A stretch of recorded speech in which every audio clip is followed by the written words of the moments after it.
생존 우선순위 서바이벌 프라이어리티 2025년 8월 4일자를 진행하도록 하겠습니다. 1.25 또는 1.5 배속을 보시기 바라고요. 구독, 좋아요도 부탁드리겠습니다. 생존 우선순위는 생존에 관한 직감적인 뉴스를 소리내어 읽어서 이해해 보는 것을 우선적으로 하고요. 제 견해도 조금씩 좀 넣어보고 있습니다. 공군, 한국의 두 번째 슈퍼전대 창설, 니콜라스 슬레이트가 타스크 앤 퍼포즈 2025년 8월 3일 날 보도한 내용입니다. 군산 공군기지의 F-16 전투기가 오산 공군기지로 이전할 준비를 하고 있습니다. 미 공군은 공군력을 북쪽으로 강화하기 위해 약 34대의 F-16 전투기를 한국에 재배치하고 있습니다.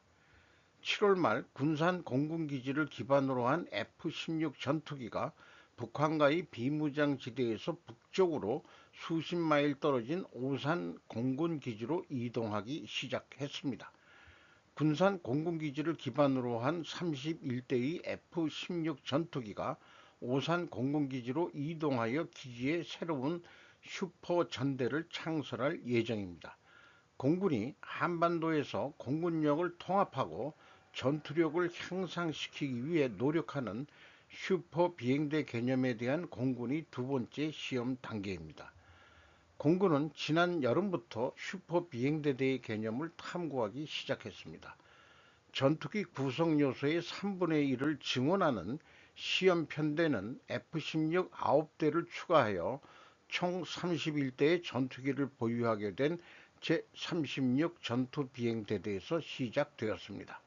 또한 비행대대를 강화하기 위해 150명의 공군을 이동시켰습니다. 31대의 비행기와 함께 군산에 있는 제8 전투비행단 소속 약 1000명의 공군이 이번 증원의 일환으로 북부 공군기지로 이동할 예정입니다. 공군은 두 번째 단계를 일시적인 전환이라고 설명했습니다. 두 번째 수표 단계는 10월까지 운영될 예정이며 두 번째 단계는 2026년 10월까지 완료할 예정입니다.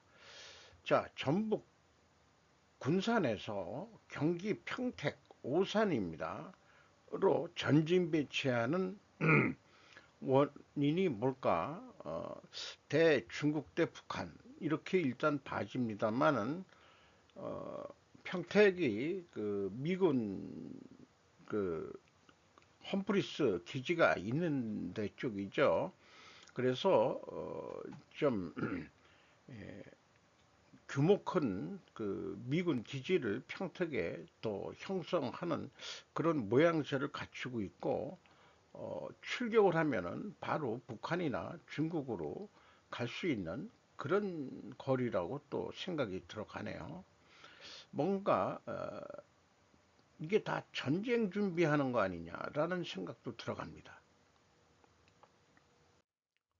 쓰나미로 타격을 입은 러시아 핵 잠수함 기지 멤피스 바커가 텔레그라피에서 8월 1일자 보도한 내용입니다.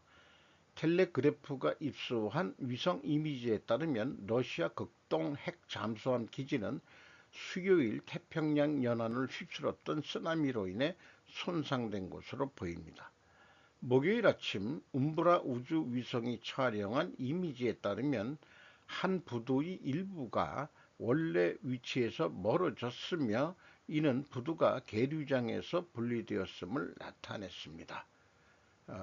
여기 그 왼쪽이 그 지진 전의 모습이고 요것은 지진 후의 모습입니다.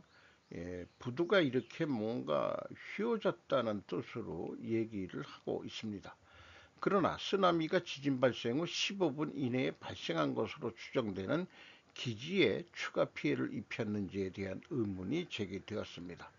그곳에 배치된 신형 보레이급 잠수함과 소련 시대의 델타를 포함한 핵 잠수함은 전방 배치 잠수함을 제외하고는 미국과 가장 가깝습니다.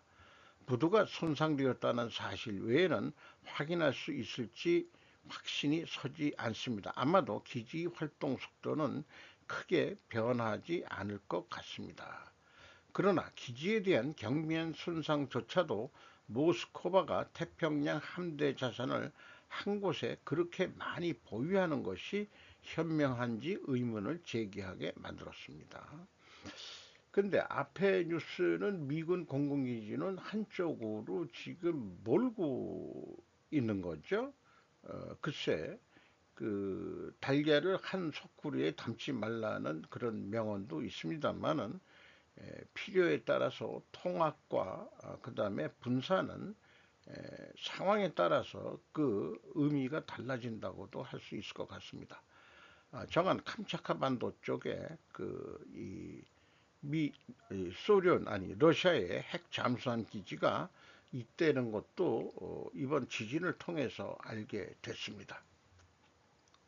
저는 브라디보스톡이나 저기 부동항이로 알았는데 군사기지 핵잠수함 기지가 있다는 거 이게 이제 노출이 된 거죠 일반 사람들한테.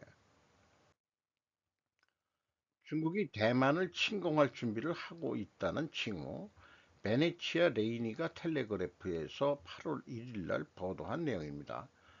전개될 수 있는 다양한 시나리오와 결정적으로 미국과의 갈등과 잠재적인 제3차 세계대전이 어떤 영향을 미칠지 검토하고 있다.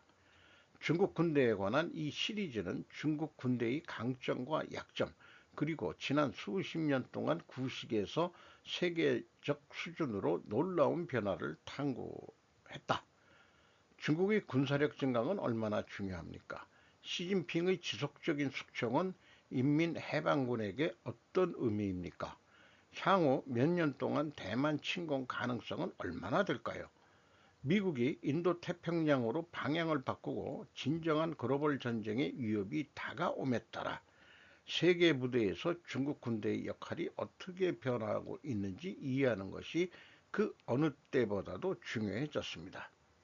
그래서 많은 사람들이 이 3차 세계대전의 서막은 이미 시작되었다. 첫째, 우크라이나 전쟁, 둘째, 이스라엘, 이란 전쟁인데 셋째, 대만이냐 한반도냐 이다. 친중화된 남한 내 분열은 전쟁을 불러올 수도 있다고 저는 생각을 합니다. 오산 공군기지로 옮기는 거라든지 그런 거를 또 거기에는 또 방어 시설이 더 좋은 건지도 모르죠.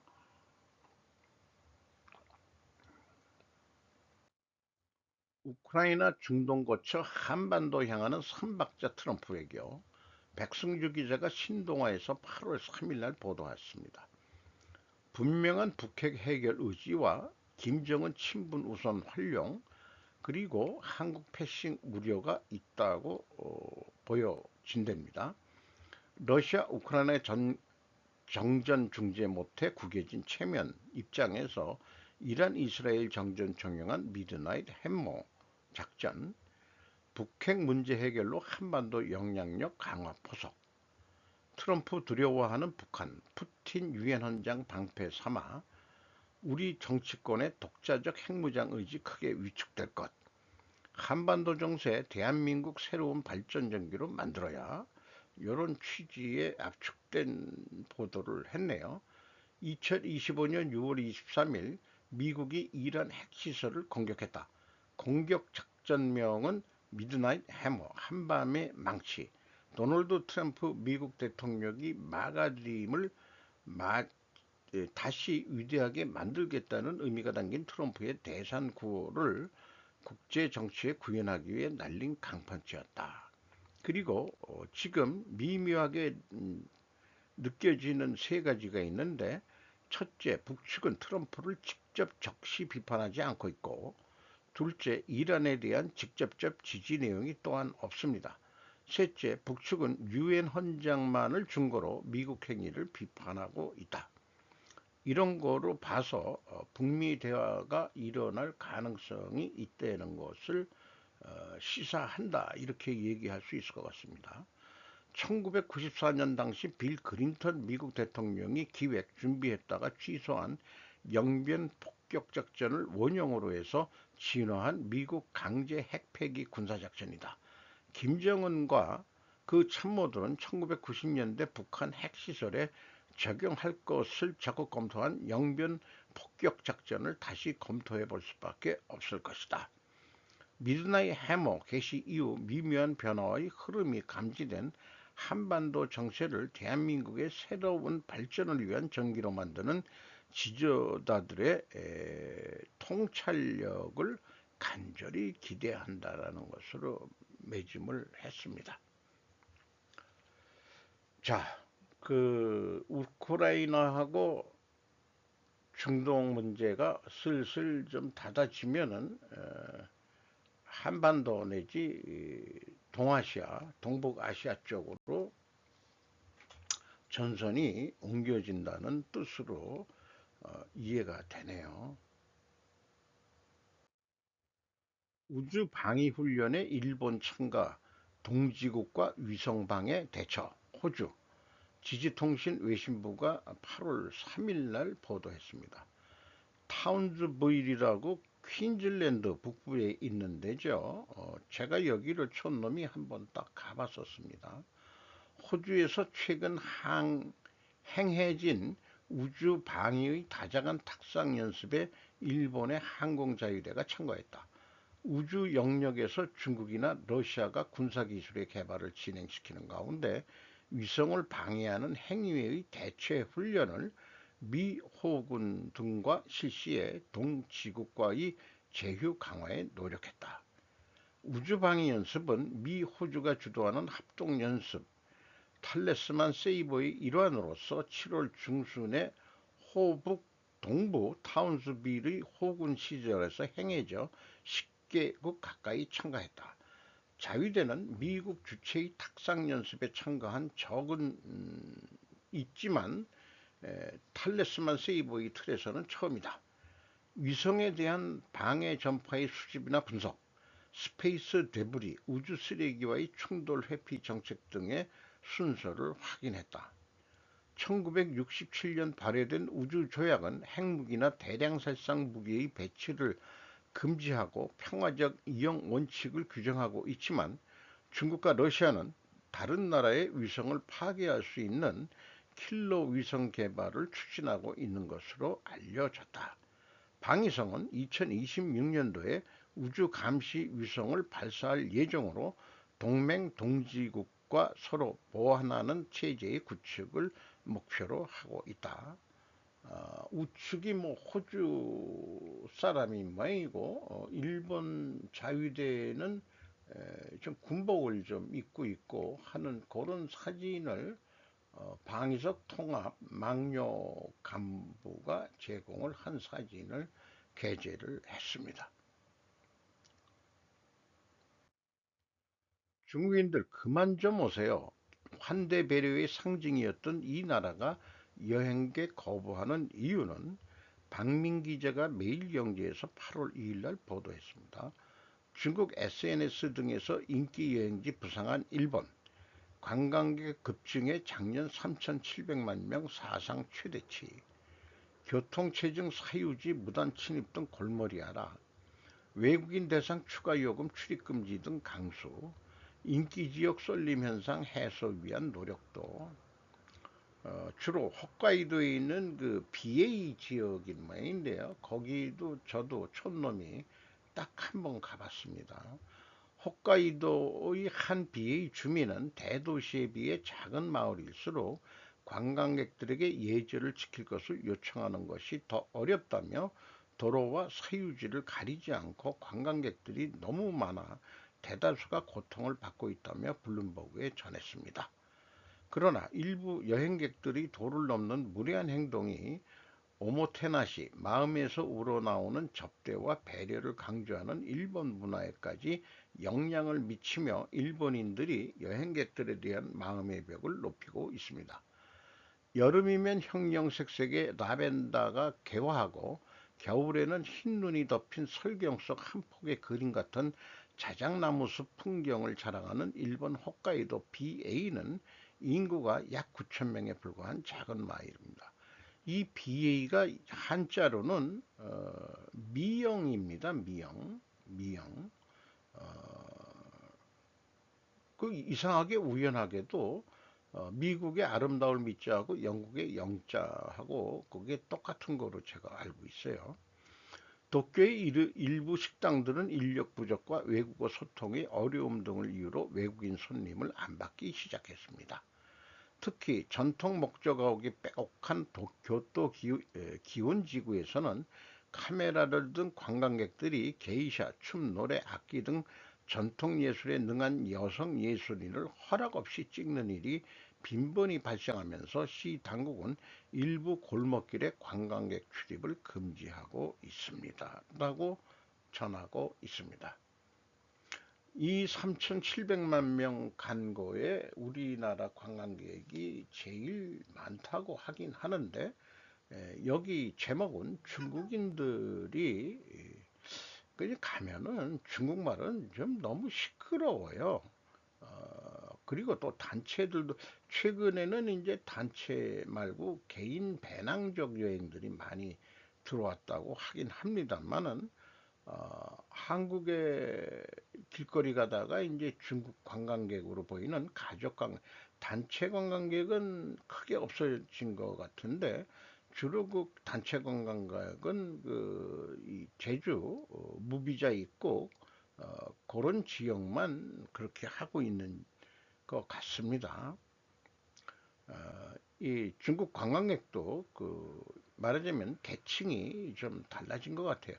개별 여행을 오는 사람들은 대만이나 중국에서도 조금 좀 경제적인 여유가 있는 사람들이고 단체 관광객들은 떼거지로 오는 약간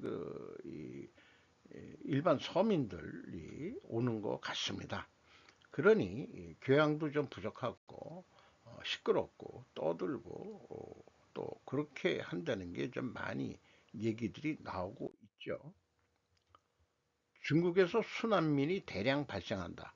중국인이 자연이 풍부한 홋카이도의 토지를 사고 파는 현상과의 이상한 일치. 관광객도 많이 오지만은 이런 게 또 홋카이도에 자연이 풍부한 토지를 사고 있다. 이런 얘기입니다. 시라카와 즈카사 프레지던트 온라인에서 8월 3일 날 보도한 내용입니다. 중국이 심각한 물 문제에 직면해 있다.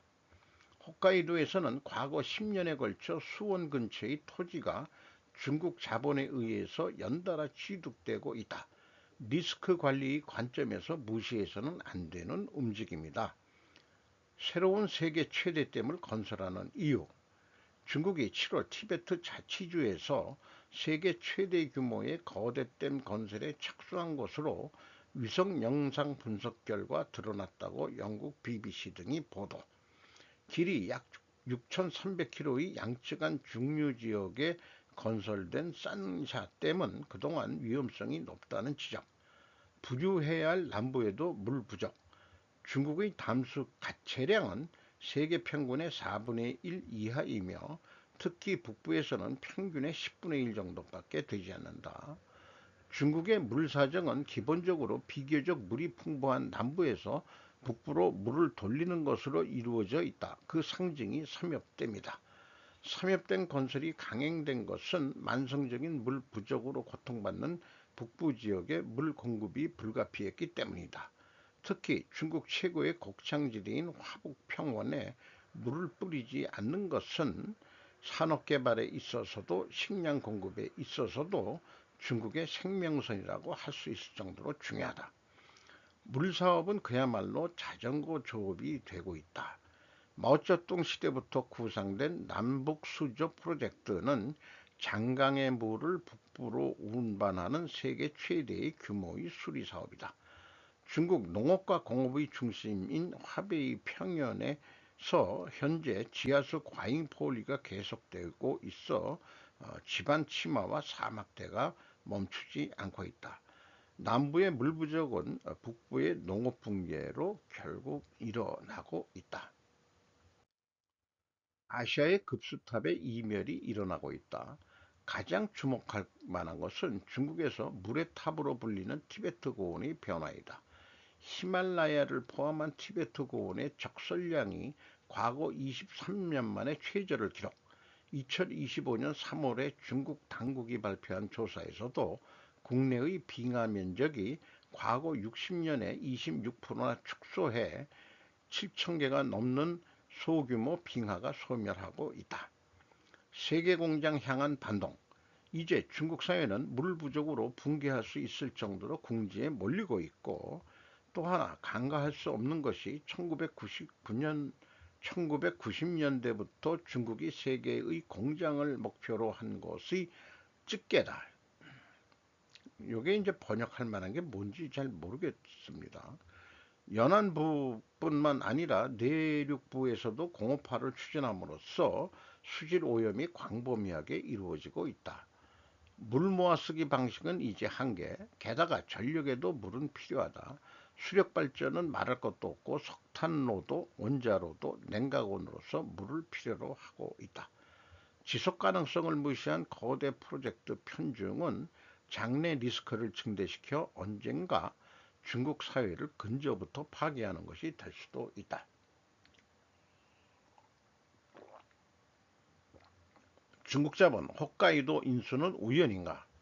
중국 SNS상에서는 물 빈민, 물 분배 불평등의 말이 확산됐다. 또 중국 내 일부 지역에서는 물을 요구한 이주가 시작되고 있다고 보도도 있다. 만일 이 경향이 가속하면 국경을 넘은 움직임도 부정할 수는 없다. 가까운 미래에 한국과 일본과 한국 등 인근 국가에 순환민이 몰려올 가능성을 생각해야 할 것이다. 우리나라 뉴스에도 그런 게 좀 나타나고 있습니다. 일본의 강 건너 불 아니다. 중국의 물 문제는 단순한 국내 인프라나 지방 정치 얘기가 아니다. 농업, 공업, 에너지라고 하는 생산 활동이 물에 의존하고 있는 이상 그 공급 불안은 필연적으로 식량 시장, 에너지 시장, 물류 서플라이 체인을 통해서 세계에 파급한다. 순환민 수용할 것인가 거부할 것인가? 일본은 어떻게 대비해야 할까? 첫째, 홋카이도를 비롯한 수원지의 보존과 법적 보호의 강화이다. 수원지에 대한 외국 자본의 토지 취득에 대해 사전 심사나 취득 후 감시 제도를 도입하는 등 실효성 있는 제도 설계를 구축해야 한다. 둘째, 일본 정부는 장래적인 순환민 경제이민 수용 방침을 명확히 해야 한다. 중국으로부터의 대량 이주를 받아들일 것인가 거부할 것인가. 셋째, 일본은 물의 중요성을 재인식하고 자국의 수자원 전략을 국가 안전 보장의 핵심으로 자리매김해야 한다. 이런 뉴스를 보면서 제 생각이나 우리나라 뉴스를 찾아보면은 농지법에 따라 외국인은 농지를 소유하거나 임차할 수 있는 자격이 제한적이다. 또한 외국인의 부동산 취득은 외국인 토지 취득 신고법에 따라 정부에 보고되고 관리된다고 하지만 지자체에서 농촌 인력 부족 등을 내세워 아직 확인되지 않는 중국 순환민을 대상으로 한 중국 자본의 한국 농지 취득 여부는 모니터링되고 알려져야 할 것이다 라는 생각이 들어갑니다. 그리고 찾아보면 한국 속 중국 해가지고 화교 한국 최초의 근교농업물 일구다라고 2017년 5월 19일 날 보도한 내용이 있고요. 농업 인력난 이민 정책으로 활로 찾자고 2023년 6월 8일 농업신문에서도 이런 거를 했습니다. 자, 인구 감소의 농촌 인력은 주로 도시나 공단 공업지대의 산업 인력으로 빠져나가고 그나마 우리 그 산업 인력도 좀 많이 부족한 상태에서 농촌의 인력이 좀 부족한 건 현실이죠. 그러면은 많은 외국 이민들이 결혼 이민도 있고 이렇게 개별적으로 들어오는 거는 모르겠는데 이건 집단 이민식으로 중국 자본이 들어오는 거니까 이게 문제가 될 것 같습니다. 현재 발빠르게 기업형 농업회사를 한국 자본에 의해 만들어야 되지 않겠냐. 뭐 채소 같은 경우 수경재배 통해서 도심 내에서도 수경재배가 가능할 거예요. 좀 비싸질지 어쩔지 모르겠습니다만은 또그 일일이 그좀 육체 노동이 들어가는 그런 농업보다도 그 좀 더 자동화되고 하기 위해서는 자본화된 농업 생산이 향후 미래 농업 형태가 되지 않겠냐, 그렇게도 생각이 들어갑니다.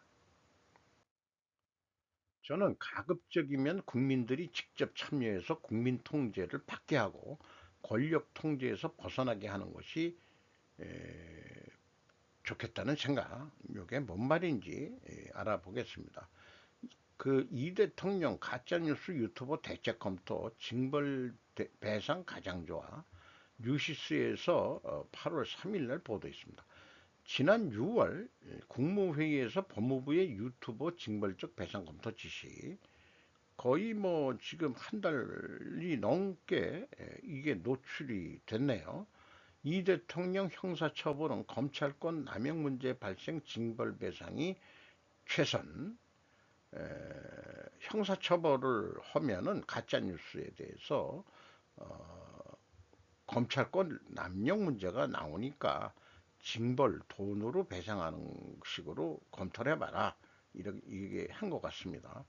돈을 벌기 위해서 불법을 자행하는 것을 근본적으로 차단해야 한다며 형사처벌을 하게 되면 검찰결 남용 문제가 있기 때문에 제일 좋은 것은 징벌배상, 징벌적 손해배상. 김서구 법무부 차관은 법무부에서 생각하는 안은 범죄 수익은 형사처벌에 앞서 국가로 귀속시키거나 피해자에게 환급하는 것. 이 칸은 예를 들어 가짜 식품을 만들어서 파는 경우 징벌배상으로 그 판매액의 몇 배를 내게 해서 망해버리게 해야 실제로 통제가 가능할 것이라고 언급. 방송 3법 등 방송 개혁안과 관련해 가능하면 정치나 방송이 관여하지 않게 자율적이거나 민간 통제하게 하에 있게 만들어야 하지 않을까 싶다며, 이제는 정권이 바뀔 때마다 방송 가지고 싸우는 것을 안 했으면 좋겠다. 자기네들이 버려놓고 이제 와서 정권 잡았다고 이렇게 얘기하는 느낌이 바로 들어옵니다. 국민 통제? 그럼 정부가 굳이 필요한가? 그렇다면 국민을 통제하는 통제는 누가 하는데 인민재판을 하겠다는 것으로 읽힙니다. 자신들이 야당이었을 때 가짜뉴스에 대해서는 어떻게 대응했을까? 그들이 원래의 주범 아닐까? 자관 통제사회란 암울한 동물농장이 보이고 있습니다. 팩트, 사실은 보는 관점에 따라 인식이 달라지는 것을 모르는가? 획일적 관점이란 게 이런 것 아니겠느냐? 그러니까 나는 잘못한 게 없다, 나는 틀리지 않는다는 전제가 깔려 있어요. 이러니 문제가 됩니다. 가짜뉴스, 그게 확인 여부를 하는 과정도 상당한 에너지가 들어가죠. 그러나 일단 뱉어버린 것은 영향을 미칠 수 있기 때문에 조심해야 되는데, 그것은 원래 좌파들의 전매 특허였던 거 아니냐. 이걸 읽어보면은 이 가짜뉴스 유튜버 대책이라는 게 보수 성향만을 얘기하지 진보 성향이나 좌파적인 유튜버에 대해서는 언급하는 것 같지 않은 그런 느낌의 그 언행이 여기에서 좀 보이게 됩니다. 국민 통제를 받게 한다. 아, 권력 통제에서 벗어나게 한다. 방송을 근데 그 방송상법 이런 거, 그런 걸 가지고 한다는데 참 권력은 자꾸 봐야 되는 것 말군요. 그거 좀 이 피해를 볼 그 유튜버들이 나올 것 같습니다. 폴란드에서 잘 나가는 K2 전차 부품사도 운둔다. 김지환 기자가 요게 조선일보 겁니다. 두 번이나 제가 이거 잘못 오타를 했네요. 현대로템이 지난 2022년 폴란드 1차 수출 계약 이후 올해 상반기까지 납품한 K2 전차는 총 133대이다. 1차 계약은 K2GF 갭 필터 신형 전차 도입 전까지 공백기를 채운다는 의미 180대를 올해 말까지 공급하기로 한 내용이다. 2차 계약분 180대 중 K2GF 물량은 116대다. 나머지 64대는 폴란드 맞춤형으로 개량된 K2PL로 현지에서 만들 예정이라고 이미 보도가 많이 됐죠. 어, 뭐 기술 공유도 하고 그렇게 되겠습니다. 조립 정도 깨지 실제 그 노하우 기술은 가르쳐 주면 안 되겠죠. 하나 시스템은 사격 통제 시스템을 생산하고 여기에 의해서도 이제 덩달아서 이제 납품을 하니까 좋아지는 거고 또 현대위안은 무장 조립체, 포신, 자동 장전 장치 등을 포함한 포탄 발사 장치, 그 다음에 중견 부품사 삼양컴텍은 복합 장갑을 제작한다. 외부 공격을 견디는 여기 복합 장갑이 되니까 여기 뭐 이렇게 저건 이런 거를 해가지고 현대로템이 그 작업을 하는 거죠. 그래서 하나 시스템 상반기 연결 누적 실적을 보면은 매출이 1조 4,583억 원으로 18.4%가 증가했는데 영업비용이 더 높게 24.1%가 증가했어요. 그래서 영업이익은 29.5%가 내려갔습니다. 어, 뭐 매출이 늘었는데 좀 싸게 팔았나? 뭐 물론 하나 시스템이 이것만 장사하는 건 아니지만은 영업 이익이 좀 많이 나가지고 그것 때문에 세전이익은 42.5%가 증가했습니다. 현재 위아 매출이 4조 2,400억 원대로서 11.8% 증가했고 영업비용은 2%가 증가했습니다. 그래서 영업이익이 7.1% 감소했고 영업이익률도 0.2% 하락했습니다. 자, 수출하고 매출하고 다 그런 건 좋은데 실제 실속은 좀 없다. 이렇게 봐지네요. 누적으로 봐야죠, 상반기. 근데 영업의 이익이 좀 더 크게 났기 때문에 세전이익은 2.5% 증가한 것으로 그렇게 잠정 공시가 됐습니다.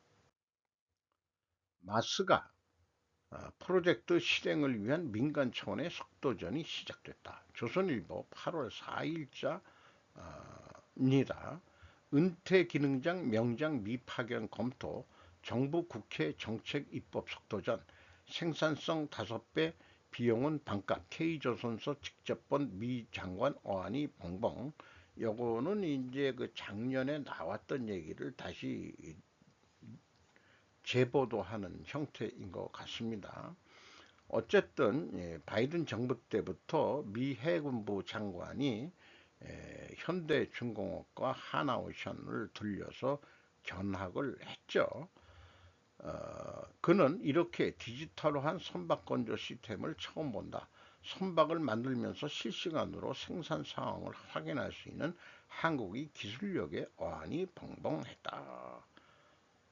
어안이 벙벙이라는 표현보다는 기술력에 감탄했다라고 얘기를 좀 해주면 어디가 덧나는지 이 저 기자분들의 그이 어휘 선택 좀 이거 어그로 끌라고 뭐 이런 식으로 뭐 하는 건지 모르겠습니다.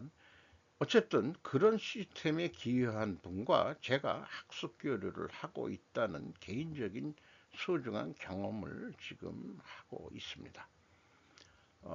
한국과 미국 조선업의 생산력 격차와 조선업 한미 협력 상황에 대한 표를 만들어서 소개를 했네요. 미국 조선업의 쓰디쓴 현실 이다정 기자가 위드카에서 8월 4일 날 보도했습니다.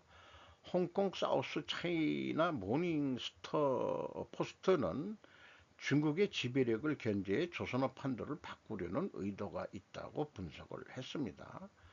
또 한국과의 협력을 통해 중국 독주 체제를 견제하겠다는 전략이라고 인식을 하는 보도를 냈습니다.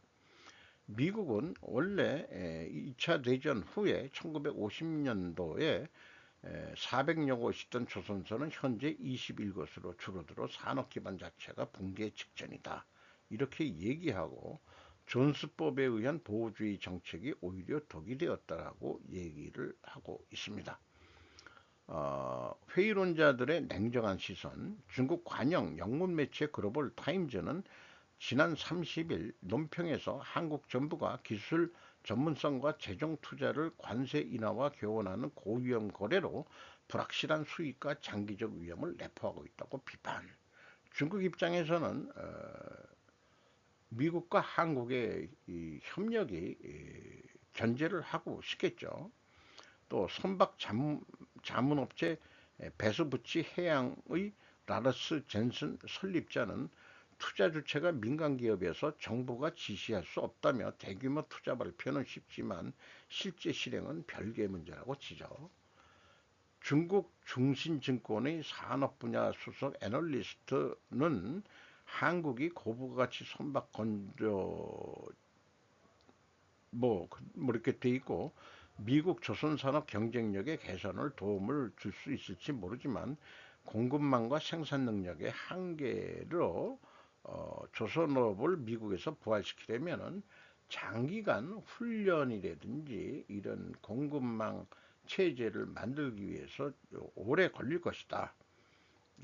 근데 한국은 좀 빨리 하는데 빨리빨리의 그게니까 아까 여기 앞에 그 뉴스에도 있지만은 퇴임한 명장이라든지 이런 분들을 건강이 허락하면은 좀 보내서 미국 애들을 좀 훈련, 영어 통역사가 있어야 될지 모르지만 현장에서 일하는 언어들은 그냥 단순해서 지시하고 뭐하고 하는 데는 쉽게 어렵지 않게 현장 기능들을 기술까지는 아니더라도 전수가 가능할 것으로 저는 생각을 합니다.